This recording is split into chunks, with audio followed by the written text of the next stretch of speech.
In the bustling heart of a city that never sleeps, there was a man who never stopped working. His name was John, and his life revolved around the rhythmic ticking of the clock in his office. Day in and day out, he'd arrive before the sun rose and leave long after it had set, his silhouette a constant fixture against the backdrop of skyscrapers and neon lights. John was the epitome of dedication, a human machine programmed for productivity.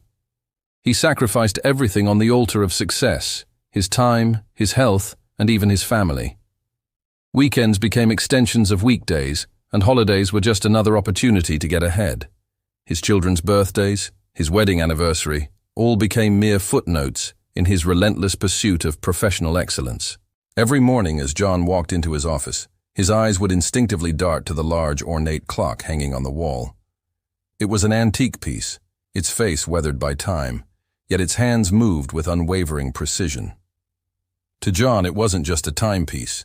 It was a constant reminder of deadlines, meetings, and the never-ending race against time.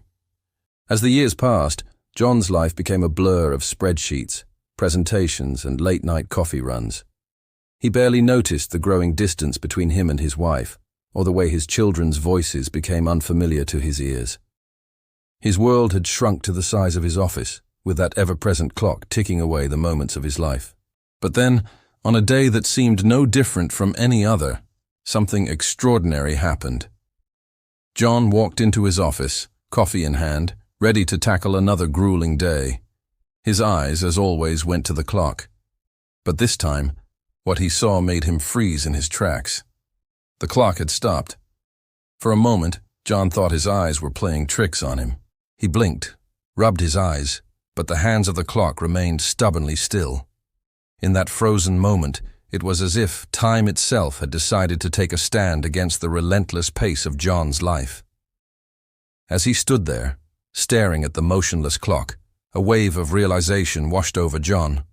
In that silent office, with the usual tick-tock absent, he could suddenly hear the beating of his own heart. It was a sound he hadn't truly listened to in years. Memories flooded his mind. His daughter's first steps, which he'd missed. His son's school play, where his seat had remained empty. Countless dinners where his place at the table had been set but never used. The stopped clock seemed to be holding up a mirror to his life, showing him all that he had lost while chasing the illusion of success. In that moment of clarity, John understood that he had been racing against the wrong clock all along. The true measure of his life wasn't in the hours he spent at the office, but in the moments he shared with those he loved. With trembling hands, John reached for his phone. He called his wife, his voice cracking as he told her he was coming home, not just for the day, but for good. He walked out of his office, past the puzzled faces of his colleagues, and into the bright sunlight of a world he had almost forgotten. As John stepped onto the street, he felt as if he was waking from a long, exhausting dream. The city around him seemed different, brighter, more alive. He realized that for years he had been seeing the world through the lens of his work, missing the beauty and joy that had been right in front of him all along. That day marked a new beginning for John. He learned to measure his days not by deadlines met or deals closed, but by smiles shared and memories made. He rediscovered the warmth of his family's love and the simple pleasure of being present in his own life. The clock in John's old office eventually started ticking again, but he wasn't there to see it.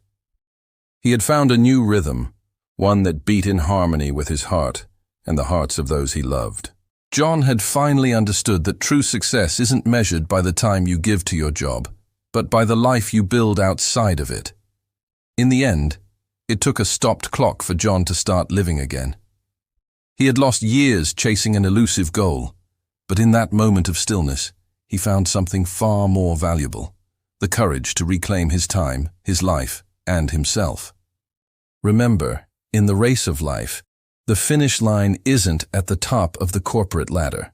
It's in the moments we cherish, the relationships we nurture, and the lives we touch. Don't lose yourself while trying to win the job. Because when the clock stops ticking, it's not the hours at your desk that you'll remember, but the moments that made your life truly worth living.